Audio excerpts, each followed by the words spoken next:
The Jets come back. It's almost like 2011 all over again, except the Jets win it this time. And, hey, this could be something that propels you into the postseason. And for the Giants, boy, you're going right into the toilet after this kind of loss. I'll be honest with you. I think Mr. Coughlin. Well, look, there have been a lot of stories about Tom Coughlin putting his house up for sale. If I'm Tom Coughlin, I'm like, hey, you know what, honey? We might as well just leave now. I mean, it's, it's over. I mean, it's a disaster. Wow. Disaster when you go for it on fourth down. You're up 10 points. You just had a drive of over 10 minutes. 10 minutes. Took up 10 minutes to drive, and they come away with no points. And then Eli compounds the problem by throwing an interception. Again, my game ball goes to Tom Coughlin.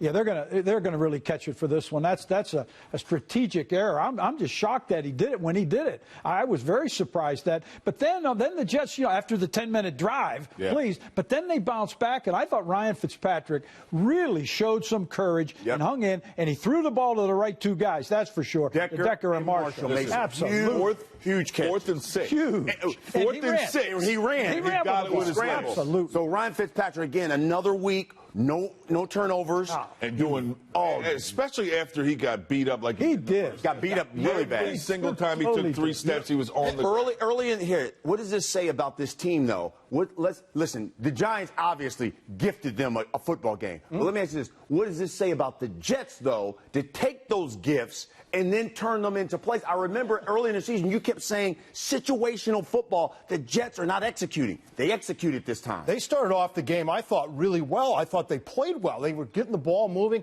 and then all of a sudden the Giants started bringing the pressure. Pierre-Paul was getting off the ball. He had Mangold today. He had his absolute snap count today, and Mangold popped his head up one time and didn't hike the ball, and he got a JPP to jump offside. But then you saw the screen started coming in. So Bilal Powell started coming in, and then they started throwing the ball down to Decker. They started throwing the ball to Marshall. We didn't see Devin Smith. We didn't see anything down the field like that. But I like the adjustment that the Jets had. And on defense, man, I tell you, I didn't like some of the things they did, but they held their own, and eventually at the end of the game, they got the ball. It was resilient. Yeah, well, it was a long night for Buster Screen and those guys. Because Odell Beckham really beat them up, and we knew that's where they were going, and they went right to those guys. But, give some credit. Chris Ivory ran well at the very beginning, and all of a sudden he was basically on the sideline. But you fumble at football. Sometimes you don't get a second. Well, Bilal Powell did work. Big did a great job for the Jets. And despite some special teams gaffes,